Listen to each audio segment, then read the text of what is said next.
Ce sont les plus pauvres, les plus mal logés qui payent le prix fort. Il est sûr que l'impérialisme américain est en train de profiter au maximum de la situation pour reprendre en main totalement le pays après avoir capturé militairement son président et sa femme et les avoir emprisonnés à New York. La CGTG réaffirme sa solidarité sans faille avec les travailleurs vénézuéliens. En Guadeloupe, ces jours-ci, les patrons du BTP protestent car les assemblées locales leur doivent 180 millions d'euros. On a vu le pauvre José Gadaoka en particulier monter au créneau. Il a même déclaré sur les réseaux sociaux qu'on le traite de millionnaire, mais s'il est millionnaire, c'est parce qu'il a travaillé pour ça. Donc, on ne peut pas pleurer avec José Gadaoka. Et de plus, nous disons tout de suite que ce n'est pas le travail de Gadaoka seul qui l'enrichit. Le travail des travailleurs. C'est le cas de tous les grands patrons. Les ouvriers sont exploités, ils ne perçoivent jamais l'intégralité de ce qui leur revient de droit. Ils ne perçoivent que quelques miettes. Et le reste, c'est la plus grosse part, c'est ce qu'on appelle la plus-value ou le profit. Ce sont vos profits qui rentrent dans la poche des grands patrons et qui en font leur richesse. Je sais qu'il y a encore un capitaliste. Mais lui et les patrons du bâtiment ne sont plus les grands, les gros. Ce sont des petits capitalistes si on les compare aux patrons de la Colasse, de Vessi et de Bouygues. Ce sont ces derniers qui ont les plus gros marchés et que l'État soigne le mieux. Car en revanche, ils donnent aussi beaucoup d'argent aux politiciens. Très souvent, sous la table, aux députés, aux ministres et même au président de la République. L'État verse 270 milliards d'euros au grand patronat. Il les subventionne et les aide directement par divers biais. La plus grande corruption de la société vient d'en haut. Elle vient des capitalistes eux-mêmes qui volent des travailleurs, mais aussi des politiciens qui nous dirigent. Nous avons un exemple récent, celui de Chalus, qui se versait l'argent de la commune de Bémao et l'argent de l'Assemblée nationale, notre argent, quand il était député. Il a été jugé récemment. C'est pareil pour Éric Jalton et bien d'autres. Il y a eu dans le passé le maire de Terre de Haut et Michaud Chevry aussi. Toute notre société baigne dans la corruption. Elle parle d'un haut et retombe sur toute la société. Donc la société capitaliste est bâtie et construite sur la corruption. Alors il ne faut pas s'étonner que dans ce contexte, des jeunes estiment qu'ils peuvent passer à l'acte et sans voiture pour un scooter, pour un téléphone portable, ou pour un grenade, ou pour de l'argent, de la drogue. C'est de ça qu'il s'agit aujourd'hui. Il ne faut pas s'étonner que la criminalité, les éléments de côte, gangrènent la société en Guadeloupe et augmentent de jour en jour. Pas seulement en Guadeloupe, en Martinique, en France aussi. Plus cette société capitaliste est pourrie, plus on assiste à ces horreurs.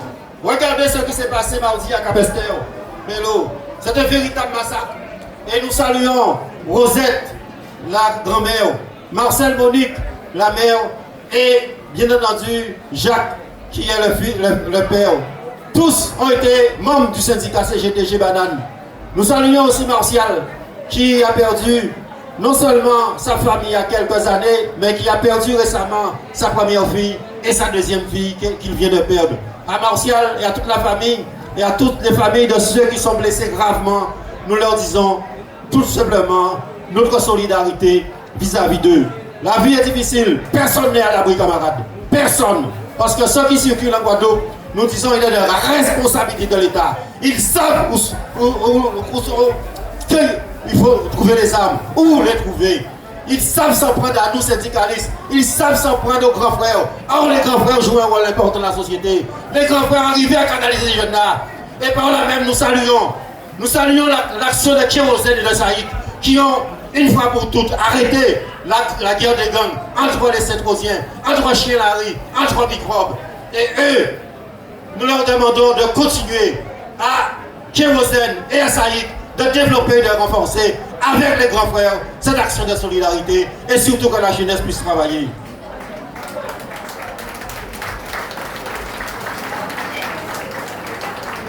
Notre société va de plus en plus dans l'abîme, va plonger de plus en plus dans l'abîme si on ne la change pas?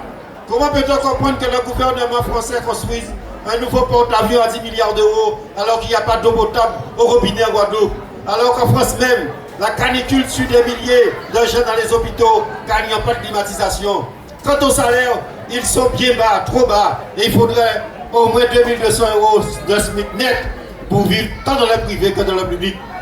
L'endettement public de la France s'élève à 3 000 milliards 500 milliards d'euros. Mais ce montant exorbitant est le produit de désignes de cadeaux faits aux grands capitalistes. Pourtant, le gouvernement nous prépare à de nouvelles propositions d'économie à réaliser immédiatement au dépend de la population, alors que nous ne sommes pour rien dans cette exploitation de la dette.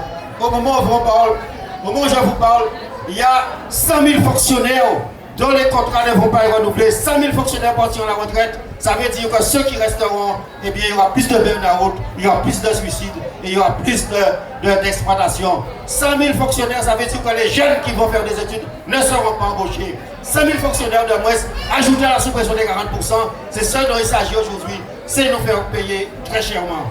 La dette s'est emballée après la crise de 2008, quand l'État a volé au secours des banquiers et des industriels, effrayés par les conséquences de leur propre système et leur spéculation. Et l'État leur a offert 600 milliards d'euros à l'époque. Lorsque la crise du Covid, comme celle de l'énergie, suite à la guerre en Ukraine et en Iran, le gouvernement a arrosé les entreprises à hauteur de 1000 milliards d'euros supplémentaires. Macron parlait alors, à l'époque, de quoi qu'il en coûte. Il y a de l'argent, beaucoup d'argent, il ne va pas dans nos poches, il va ni dans les couches, au niveau des couches populaires, il va surtout dans la poche des gros. Au cours de l'année 2025, on a compté un nouveau millionnaire toutes les 30 secondes dans le monde. Un nouveau millionnaire de 30 secondes. La hausse est parce qu'on est marqué par le haut du panier. C'est-à-dire des personnes disposant plus de 5 millions de dollars par jour dans leur compte et le plus souvent en actifs financiers. Et bien ces personnes qui possèdent plus de 5 millions d'euros sont au nombre de 182 000 en France. Pour le patronat, il n'est pas question que les subventions, les exonérations ou les cadeaux qu'ils perçoivent diminuent. Non, c'est à nous qu'ils font payer et c'est encore à nous qu'ils s'en prennent. Alors, nous n'avons pas payé leurs dettes.